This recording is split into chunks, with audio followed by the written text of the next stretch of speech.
Hello नमस्कार, क्या हाल है आप सभी के। देखिए, वेस्ट बंगाल की वैकेंसी आ चुकी है जुडिशरी की। और अब हमें बिना किसी देरी के इस वैकेंसी को प्रिपेयर करने में लग जाना है। क्यों?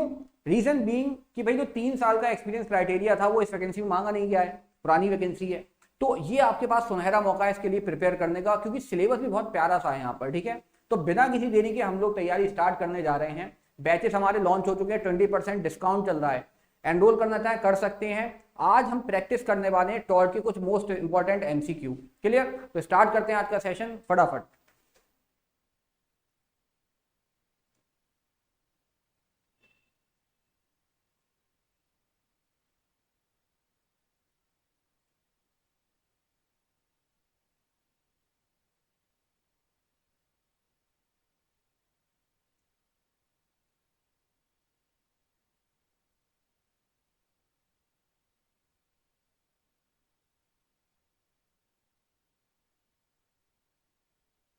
चलिए। हाँ जी।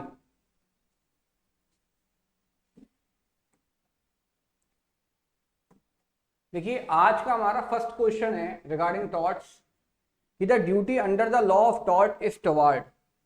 Good evening Shagun. हाँ जी। फर्स्ट क्वेश्चन है, जो ड्यूटी होती है यानी अप्रत्यय के कानून के तहत कर्तव्य निम्नलिखित में से किसके प्रति होता है? किसी स्पेसिफिक इंडिविजुअल के, ग्रुप ऑफ इंडिविजुअल्स के, द वर्ल्ड एट लार्ज के, या बोथ 1 और 2? बताइए क्या होगा राइट आंसर, ए और बी दोनों के। बताइए क्या करेक्ट आंसर होगा। एग्जैक्टली आंसर है द वर्ल्ड एट लार्ज। देखिए, टॉर्ट जो है ये किसके अगेंस्ट होता है? देखिए, राइट इन रैम। इसी से संबंधित एक डेफिनेशन भी दी थी जो पढ़ाई गई थी आपको पेड कोर्सेज के अंदर। देखिए, ये डेफिनेशन दी थी आपकी फ्रेजर ने। फ्रेजर, इसको याद कैसे करोगे, मैंने कैसे याद कराया था आपको। देखो, आर लिखा हुआ है, आर तेरे नाम से शुरू तेरे नाम पे खत्म, याद होगा ना। तो आर से ही इसको पकड़ना है, राइट इन रैम। ठीक है, क्लियर? बताओ यहां तक बात क्लियर है आप लोगों को? हाँ, word at large, exactly. Good evening Vishal. Vishal भाई कहाँ थे, बड़े दिन बाद दर्शन हो रहे हैं भाई। इसके बाद the law of tort in India is based on. India में जो लॉ ऑफ टॉर्ट्स है it based on common law of England, droit administrative of France, या the constitution of India, bill of rights of US? बताइए। हाँ जी। Good evening आकांक्षा जी। क्या answer होगा? जल्दी से, थोड़ा रैपिड सेशन करना है आज हम लोगों को। ठीक है, बहुत सारे क्वेश्चन है हमारे पास, रैपिड सेशन एकदम तूफानी। बताइए जल्दी से।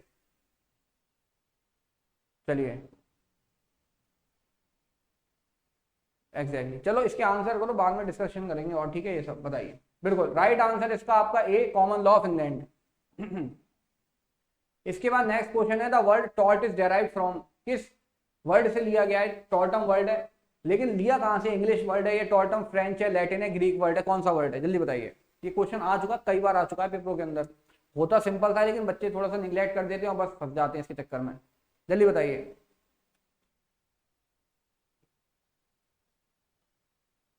अरे कई जगह आता है भैया, बताओ। क्या होगा राइट आंसर? बिल्कुल फ्रेंच वर्ड है, राइट आंसर है आपका यहाँ पर बी। ठीक है, चलिए नेक्स्ट क्वेश्चन है आपका, malice in fact means a wrongful act done intentionally without evil motive, a wrongful act done without just cause, या a wrongful act done with good motive, a wrongful act done intentionally with evil motive? बताइए क्या होगा right answer. हाँ जी, जल्दी से comment कीजिए क्या होगा राइट आंसर। रिया बेटा पहले आंसर पे फोकस करो, ये सब बातें बाद में डिस्कस कर लेना, अभी क्लास में ये सुन लो। बताओ क्या होगा राइट आंसर। हाँ जी, बिल्कुल राइट आंसर होगा आपका D, a wrongful act done intentionally with evil motive. इसके बाद under the law of tort damage are. Damage कैसे होते हैं भाई टॉर्ट के अंदर, बताएंगे जरा। टॉर्ट के अंदर डैमेज कैसे होते हैं? बता रहा है unliquidated, liquidated, limited, unliquidated but limited. बताइए।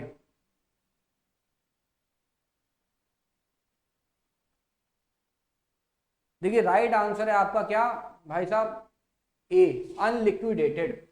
ठीक है, देखिए जैसे आपका क्या होता है, एक सेकेंड। हाँ जी, जैसे आपका क्या होता है भाई साहब, कॉन्ट्रैक्ट होता है। तो कॉन्ट्रैक्ट में लिक्विडेटेड डैमेज होती है, यानी इसे निर्धारित किया जा सकता है पहले, लेकिन यहाँ नहीं किया जा सकता। रिया टॉल्ट ये वेस्ट बंगाल में भी आता है, यूपी के अंदर भी पूछा जाता है थोड़ा बहुत, और अलग अलग जुडिशियल एग्जाम्स में आती है यार कहीं ना कहीं। फिर इसके बाद बिहार में भी आता है। टॉल्ट इज अ वायलेशन ऑफ, टॉल्ट किसका वायलेशन, जल्दी से बताओ। हाँ जी, ये तो अभी डिस्कस करा था हमने, राइट इन पर्सोनम रैम, बोथ पर्सोनम रैम या नन ऑफ द एबव। बताइए क्या होगा राइट आंसर। हाँ जी, जल्दी से कमेंट करेंगे फटाफट। बताया था भी right in rem B is the correct answer. इसके बाद द प्रिंसिपल उबी डस इबी रिमेडियम वाज रिकॉग्नाइज्ड इन, किस केस में रिकॉग्नाइज किया गया था भैया, बताइए जरा जल्दी से।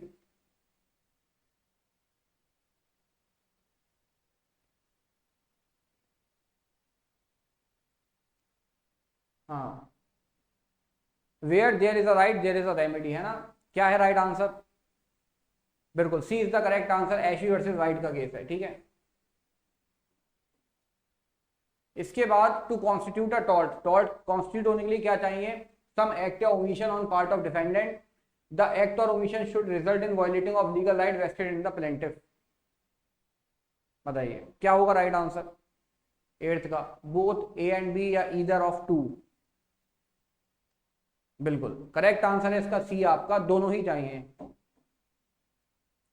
फिर ओबी द सीबी रिमेडियम का मतलब क्या होता है, अरे ये तो मैंने ही बता दिया, तो इसका आंसर मैं ही कर दूं फिर।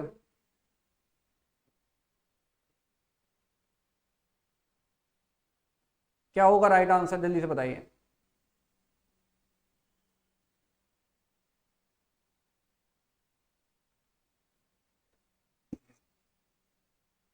बताइए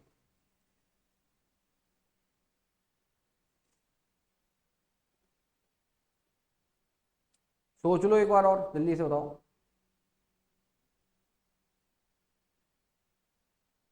हाँ जी, इसका करेक्ट आंसर है आपका C, there is no wrong without a remedy, ठीक है। नेक्स्ट इंजुरी असाइन डैमनम का मतलब क्या होता है, infringement of private legal right without damage और लॉस, या infringement of public legal right without damage और लॉस, या बोथ ए एंड बी, या both A and B correct, wrong है या करेक्ट है, बताइए।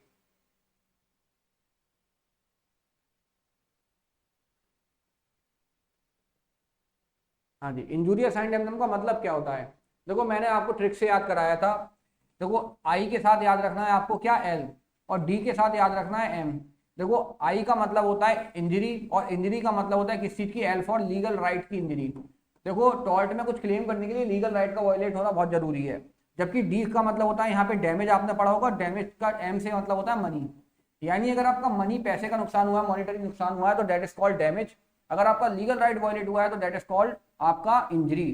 तो भाई इंजरी होगी तभी कुछ क्लेम कर पाओगे, यानी लीगल राइट जब तक आपका ब्रीच नहीं होगा, वायलेट नहीं होगा, तब तक कुछ क्लेम नहीं कर सकते, ठीक है। यहाँ क्लेम कर सकते हो, यहाँ क्लेम नहीं कर सकते।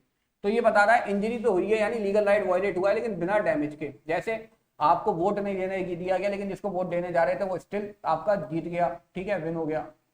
तो अब बताइए अब ये किसके अगेंस्ट होता है, जल्दी बताओ कमेंट करके। एग्जैक्टली बताओ क्या होगा राइट आंसर यहाँ पर 10 वाला। देखो टॉर्ट पब्लिक राइट होता है, प्राइवेट होता है, बताओगे जरा जल्दी से क्या होगा इसका आंसर।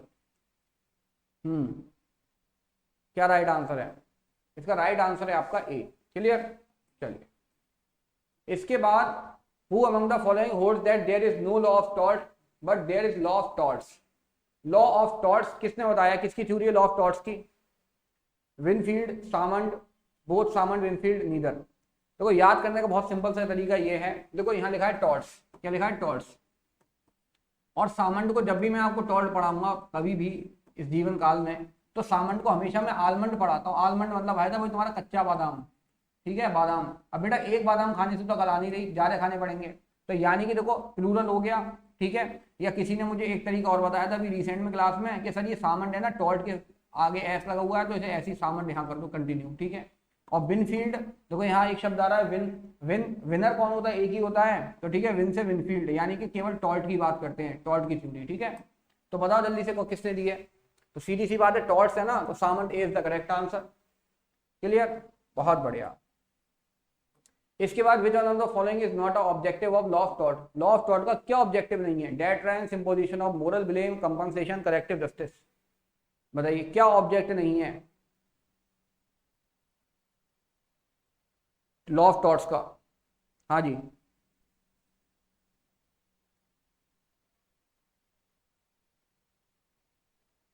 बिल्कुल B is the correct answer. Moral blame लगाना, भाई साहब ब्लेम ब्लेम नहीं खेलना हम लोगों को।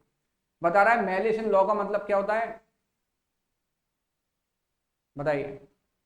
wrongful act done intentionally but without just cause excuse, या wrongful act done intentionally but without cause or excuse, या फिर wrongful act done intentionally with good motive, या wrongful act done intentionally with evil motive। क्या होगा right answer?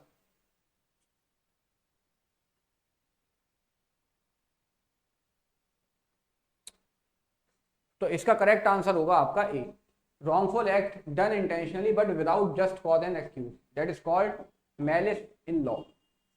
अगला है एक्सटर्पी कॉजा non auditor एक्शियो means. क्या मतलब होता है इस मैक्सिम का, बताइए।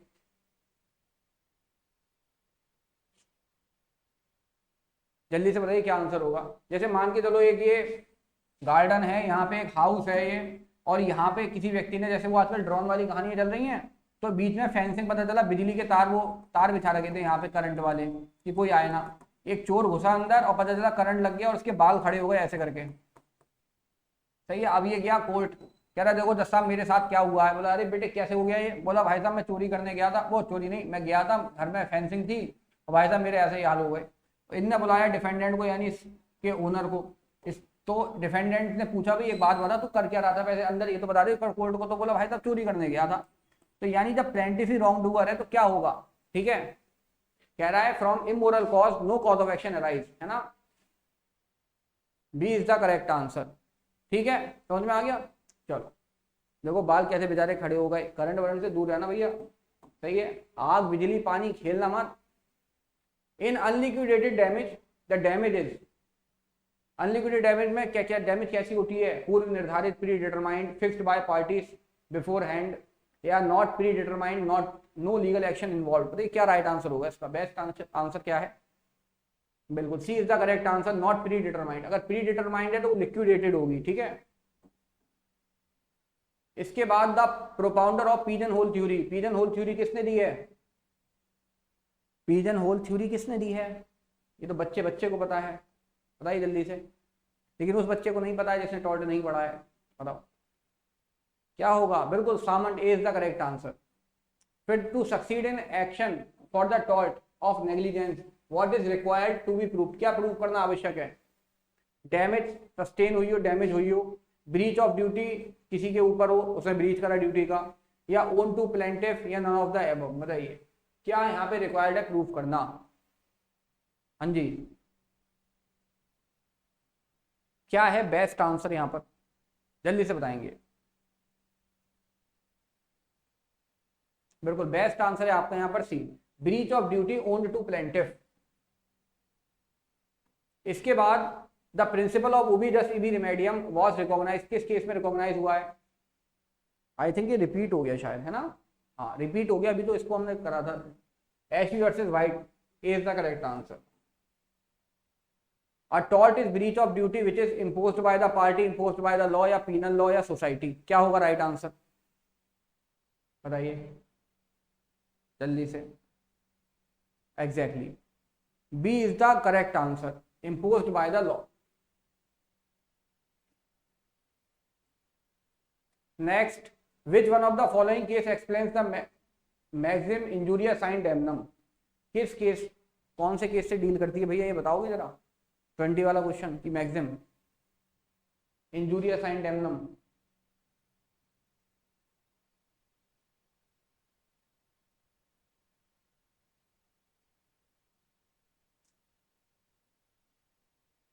बताओ। बिल्कुल राइट आंसर क्या है आपका यहाँ पर? क्या है राइट आंसर? बिल्कुल B is the correct answer. देखो इसको याद करने का एक तरीका है, देखो injury sine damnum, injuria sine damnum.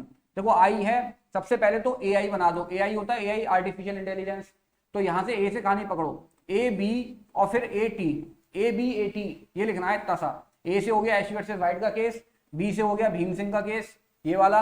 ए से हो गया अशरफी लाल का केस और टी से हो गया टोजर वर्सेस चाइल्ड। ये 4 मोस्ट इंपॉर्टेंट केस हैं इस टॉपिक के ऊपर। ए बी ए टी ऐसे करके याद कर लोगे इसे फटाफट, ठीक है। बताओ, टॉर्ट याद करना कठिन काम है? राइट अप्रोच होनी चाहिए। पूरा टॉर्ट मैं 2 घंटे में याद करा सकता हूं आपको। एक एक 70-80 केस है, 70-80 केस पूरे टॉर्ट में, मात्र 35 मिनट के अंदर याद करा दूंगा। 80 केस रटवा दूंगा। जिंदगी में पता चला अपना नाम भूल सकते हो लेकिन वो केस नहीं भूल पाओगे। 80 केस समझे, लगभग मात्र 35 मिनट में। ऐसी मेरे पे दवा है। एशवी versus white case leading case है किस चीज के ऊपर, बताइए जल्दी से। रिया बेटा मैंने ये बताया था ए बी ए टी। देखो इंजूरिया साइन डैमना में ना, तो पहले आई को याद करना बहुत जरूरी है। आई से बनाओ ए आई, तो ए से कहानी है स्टार्ट हो जाएगी एशवी वर्सेस वाइट, भीम सिंह, उसके बाद अशरफी लाल और टी से टोजर वर्सेस चाइल्ड। ये 4 मोस्ट इंपॉर्टेंट केस हैं इस टॉपिक के ऊपर, तो पीछे पढ़ाया था। एशवी वर्सेस वाइट केस किसका लीडिंग केस है बताइए? अभी तो पढ़ा है ए आई, ए और आई इंजूरिया साइन डैमनम का। इसके बाद अगला है द डेफिनेशन ऑफ टॉर्ट। कहां दी है भैया? जनरल क्लॉज एक्ट में, लिमिटेशन एक्ट में, इंडियन कॉन्ट्रैक्ट एक्ट में या आईपीसी में? कौन से एक्ट में बताइए फटाफट। बिल्कुल लिमिटेशन एक्ट सेक्शन 2M के अंदर दे रखी है ना, 2M में दे रखी है। क्लियर? चलो क्या कौन सी डेफिनेशन दी हुई चलो बाद में बताना, कोई बात। लॉ ऑफ टॉर्ट डेवलप हुआ है मेनली किसके द्वारा? Custom, president, judicial decision, enactment या ऑल ऑफ द अबव? क्या होगा right answer? Custom, president, judicial decision, enactment या ऑल ऑफ द अबव? क्या होगा राइट आंसर? एग्जैक्टली 2M में इसकी डेफिनेशन बिल्कुल राइट आंसर है इसका बी, जुडिशियल डिसीजन के द्वारा। इसके बाद अगला है whether for a wrong both tortious और क्रिमिनल लायबिलिटी में अराइज। इनमें से किसके केस में टॉर्टियस और क्रिमिनल लायबिलिटी अराइज हो सकती है? ठीक है, मतलब जो कोई भी रॉन्ग होता है तो उसके केस में बताइए। कह रहा है ओनली टॉर्टियस लायबिलिटी में अराइज, क्रिमिनल लायबिलिटी में अराइज, बोथ लायबिलिटी में अराइज। क्या किसी रॉन्ग के केस में ये दोनों लायबिलिटी अराइज हो सकती है? इतना सा पूछ रहा है ये आपसे, बताओ। बिल्कुल हो सकती है, क्रिमिनल लायबिलिटी और टॉर्टियस। जैसे जल्दी से दो, इसका एग्जांपल कौन देगा? जल्दी बताओ इसका एग्जांपल क्या होगा? बताओ भैया, विशाल, आकांक्षा, सब मेंस वाले भैया यहाँ जल्दी बताओ सब फटाफट। रिया, शगुन बताइए क्या इसका एग्जांपल होगा, बताओ जल्दी से। हाँ अरे बताओ यार, जल्दी यार जल्दी। चलो जब तक टाइप कर रहे हो करो, इसका आंसर बताओ। टॉर्ट इंप्लाइज ट्विस्टेड, और ट्विस्टेड का मतलब क्या होता है? Violation, conduct. ट्विस्टेड क्या चीज, कौन सी चीज ट्विस्टेड? डेटरेंस, वायलेशन, ठीक, या फिर कंडक्ट या कंसेंट? हाँ बिल्कुल। और डिफामेशन नहीं होगा? डिफामेशन भी तो होता है ना। उसके बाद एफरे, वो एफरे कह रहा हूँ आपका, एसॉल्ट और बैटरे, वो भी तो पढ़ा होगा है ना। बिल्कुल। 25 का आंसर क्या होगा बताइए? देखिए ट्विस्टेड क्या होता है? कंडक्ट। टॉर्ट क्या होता है? ट्विस्टेड कंडक्ट होता है, ठीक है। सी इज द करेक्ट आंसर। फिर basically tort is species. Tort किसका स्पेसीज है? क्रिमिनल इंजरी या रॉन्ग का, सब्सटेंशियल इंजरी या रॉन्ग का, सिविल इंजरी या रॉन्ग का, या फिर नन ऑफ द एबव? बताइए।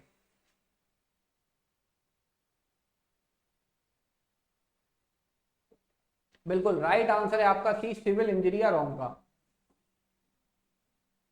इसके बाद tort is defined, limitation act के किस सेक्शन में डिफाइन है टॉर्ट? अभी तो आप सबने कमेंट करा था, बता दो फटाफट जल्दी से। लेकिन यहाँ पे ऑप्शन गलत है, ये 2 है, 2 3 हो गया है ये, टाइपिंग एरर। राइट आंसर है आपका सी। हाँ बिल्कुल शगुन, शगुन का कहना है tort is defined as civil wrong but is not exclusively breach of contract या ब्रीच ऑफ ट्रस्ट। बिल्कुल शाबाश शगुन। चलो इसके बाद who divided wrongs as private wrong and public wrong? इनमें से किसने प्राइवेट और पब्लिक में डिफरेंस करा है बताइए?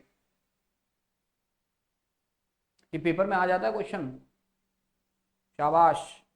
बताओ फटाफट किसने डिवाइड करा है? हाँ जी बिल्कुल राइट आंसर है आपका डी, ब्लैक स्टोन साहब ने, ठीक है। ये देखो ब्लैक स्टोन, देखो वो दिल जले, तुमने सुना है दिल जले, तो देखो ये ब्लैक है ब्लैक स्टोन दिल जले है। अब जैसे एक व्यक्ति है, मैं सही बता रहा हूँ, एक व्यक्ति है, उसमें पता है क्या दिक्कत है, वो जब भी जोड़ों, उसमें ना जोड़ों का दर्द है। किसका दर्द है बेटा? जोड़ों का दर्द है। जोड़ों के दर्द से मतलब समझ रहे हो तुम क्या है, कि वो जब भी किसी लड़के और लड़की को साथ देखता है ना, उसके दर्द होने लगता है, यानी जोड़ों में जोड़ों का दर्द है ऐसे, समझ रहे हो तुम? मुझसे पहली बार किसी ने कहा, मैंने कहा पैरों में घुटनों में दर्द है। तो बिल्कुल यही ब्लैक स्टोन साहब जो है, इनको भी दर्द होता है, ये भी कुंवारे में, बेचारे शादी वादी ना हो रही है इनकी, समझ रही हो? तो इन्होंने क्या करा, प्राइवेट और पब्लिक को दोनों को बीच में तोड़ी, उन्होंने कहा तुम अलग अलग हो जाओ, ऐसे करके याद कर लेना ठीक है। लिटरली उन्होंने जो बोला जोड़ों का दर्द, मैं तो समझे सच में बोले दवाई कराओ उनकी। अरे भाई वो वाला जोड़ा नहीं, वैसे वाले जोड़े देख के ना दर्द होता है कि कुंवारे हैं, इनकी शादी नहीं हुई। आगे कह रहा है गैमनम साइन इंजूरिया लैटिन मैक्सिम, जिसका मतलब क्या होता है बड़ा फटाफट? हाँ क्या मतलब होता है इसका? क्या ना सर, मतलब मत पूछिए, जल्दी बताओ क्या होगा राइट आंसर। हाँ जी, बिल्कुल करेक्ट आंसर है आपका भी। Damage cause to plaintiff without legal injury. Legal injury नहीं हो, यानी देखो मॉनिटरी नुकसान हुआ है, डी का साथ एम बताया था मैंने, यानी मनी का नुकसान। और भैया मनी का नुकसान डैमेज वगैरह में कभी कुछ नहीं मिल रहा आपको टॉर्ट के अंदर, ठीक है। इसके बाद which statement is correct for act of tort? बताइए कौन सा स्टेटमेंट करेक्ट है यहाँ पर?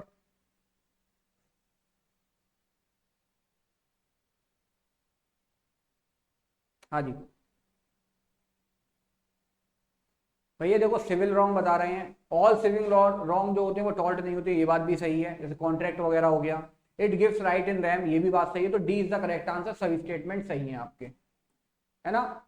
इसके बाद ग्लोस्टर ग्रामर स्कूल केस किससे डील करता है बताइए भाई साहब। अब देखो मैंने आपको मोस्ट इंपॉर्टेंट 4 केस जब उसके याद करा दिए, इंजरी साइन डैमनम के, ठीक है, तो फिर उसके बाद जितने केस बचे वो 99% केस में दूसरे वाले टॉपिक के होंगे, यानी डैमनम साइन इंजूरिया के होंगे वो, ठीक है। तो देखो ग्लोस्टर ग्रामर स्कूल किससे डील करेगा? डैमनम साइन इंजूरिया से। इसके भी कम से कम 10-12 केस हैं, 1 मिनट के अंदर याद करा सकता हूं आपको मैं, कराऊंगा फिर कभी। आगे बता रहा है कि भाई tortious liability arise from the breach of duty, जो कि प्राइमरली फिक्स्ड बाय लॉ है। This duty is towards person generally and is, उसकी ब्रीच क्या है? रिड्रेसेबल है by action of unliquidated damage. ये किसकी डेफिनेशन? देखो डेफिनेशन से आ जाता है क्वेश्चन लॉट फेयर के, डेफिनेशन को प्लीज अच्छे से प्रिपेयर करना। बताओ देखो इसको कैसे याद करोगे इस डेफिनेशन को, देखो यहाँ शब्द आता है primarily fixed by the law. Primarily का मतलब होता है, प्राइमरी का मतलब होता है पहला, प्राइमरी का मतलब क्या होता है? पहला। सेकेंडरी का मतलब होता है दूसरा। तो बता रहा है ऐसी ड्यूटी जो प्राइमरली फिक्स्ड है लॉ के द्वारा, ये शब्द केवल इसी डेफिनेशन में मिलेंगे और किसी डेफिनेशन में नहीं है।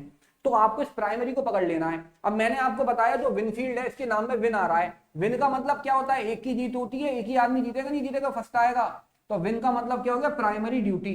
ऐसे करके कनेक्ट कर लो, डेफिनेशन याद करने की जरूरत नहीं है, प्री में आ रहा है, हमें तो भैया आंसर आइडेंटिफाई करना है कोई, बस। जज की कुर्सी पे बैठो, बाद में पढ़ते रहना, आराम से शौक पूरे करना पढ़ने के।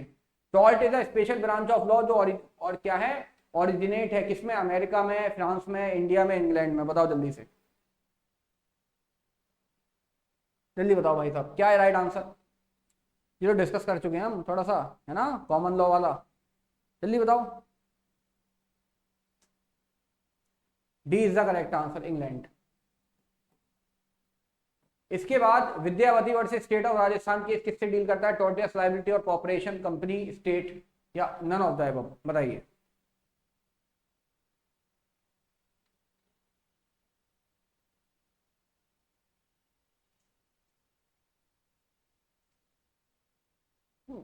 बिल्कुल राइट आंसर है आपका वाइकेरियस लायबिलिटी ऑफ स्टेट से, ठीक है। इसके बाद वॉलेंटरी नॉन फिट इंजूरिया, क्या मतलब है इसका?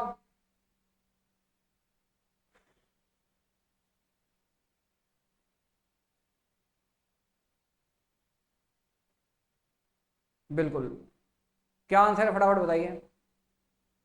A defence in an action founded on tort, यही मतलब है, बताओ। बिल्कुल राइट आंसर है ए आपका। इसके बाद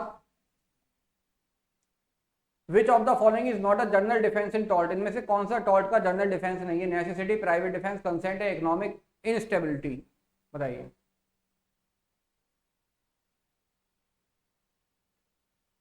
हाँ जी, बिल्कुल करेक्ट आंसर क्या होगा? जल्दी बताओ, जल्दी फटाफट, एकदम स्पीड में। हाँ, T is the correct answer. Economic stability ये कोई डिफेंस नहीं होता। Necessity is available as defence when harm is caused. Necessity जो है डिफेंस के तौर पे अवेलेबल है जब हार्म कॉज होता है, ठीक है। To prevent a greater evil, prevent smaller evil, to prevent a no evil, all of the above. क्या होगा राइट आंसर?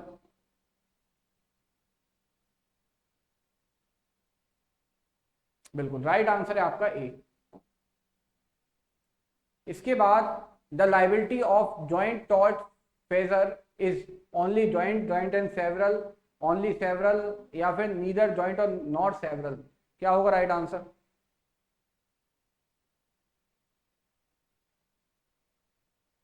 हाँ जी, करेक्ट आंसर है बिल्कुल बी, जॉइंट एंड सेवरल। इसके बाद consent given to undergo an operation can not sue a surgeon later by the defence of. अगर operation के लिए आपने परमिशन दी है तो बाद में क्या आप स्यू नहीं कर सकते सर्जन को, ठीक है। बताइए 39 किस में आएगा ये? राइट आंसर है आपका वॉलंटरी नॉन फिट इंजूरी, सहमति देने वाले को कोई हानि नहीं होती। इसके बाद विच one of the following is not a valid defence in tort, इनमें से कौन सा वैलिड डिफेंस नहीं है टॉर्ट के लिए? Voluntary non fit injuria, vis major, scienti non fit injuria या कंसेंट। देखो ये जो क्वेश्चन है ये अभी शायद डीडीएस में पता नहीं किसी पेपर में आया था, बहुत इंपॉर्टेंट केस है ये, नेट में भी आ चुका है एक बार ये। क्या राइट आंसर होगा? विस मेजर का मतलब क्या होता है? Act of God. इसमें राइट आंसर है आपका सी, साइंटी नॉन फिट इंजूरिया, यानी कि नॉलेज जिस व्यक्ति को है, तो नॉलेज का मतलब ये नहीं कि उसने आपको परमिशन दे दी इंजरी कॉज करने की, है ना। Knowledge does not imply as consent.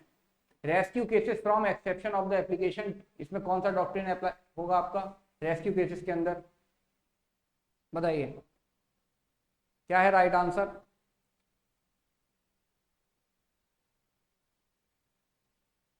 बिल्कुल राइट आंसर है आपका क्या? B, voluntary non fit injuria.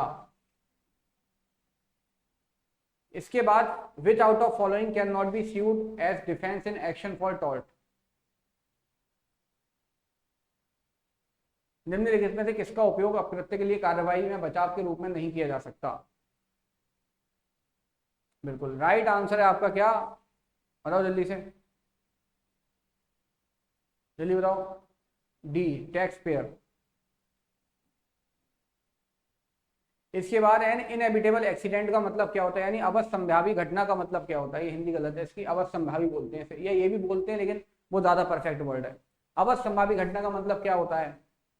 N act of God, फिर unexpected injury which could not have been foreseen और avoided, unexpected injury which could have been foreseen या avoided, या both A and B, first and second, बताइए।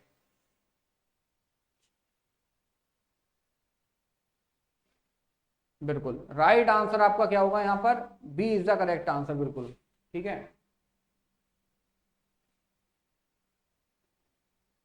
हाँ जी, B is the correct answer. इसके बाद the term novus actus interveniens का मतलब क्या होता है? इंपॉर्टेंट टॉपिक है टॉर्ट का, यहाँ से क्वेश्चन आते नहीं पेपर में। क्या मतलब होता है? बिल्कुल आकांक्षा, राइट आंसर है इसका बी, रिमोटनेस ऑफ डैमेज। क्षति की दुर्विपता भी बोला जाता है इसे हिंदी में। The maxim scienti non fit injuria का मतलब क्या होता है?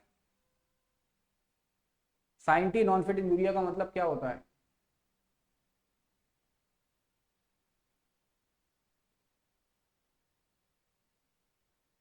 बिल्कुल, mere knowledge does not imply consent to take risk, exactly. इसके बाद the doctrine of vicarious liability apply होता है व्हेन देयर इज, जब क्या होता है? रिलेशनशिप होता है प्रिंसिपल एजेंट का, रिलेशनशिप पार्टनर्स का होता है, या मास्टर सर्वेंट का होता है, या ऑल ऑफ द अबव।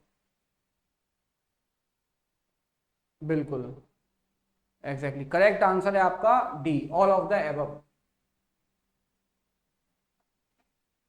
इसके बाद under the doctrine of vicarious liability which one of the following is correct, इनमें से कौन सा करेक्ट है? प्रिंसिपल लायबल होता है रॉन्गफुल एक्ट के अपने एजेंट के, मास्टर लायबल होता है tort of his servant, partner liable होता है ईच ऑफ पार्टनर के रॉन्गफुल एक्ट के लिए। डी बता रहा है all of the above are correct, तो एग्जैक्टली राइट आंसर है आपका डी यहाँ पर, all of the above are correct.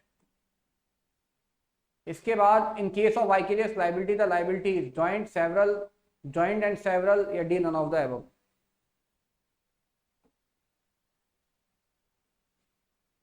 हाँ जी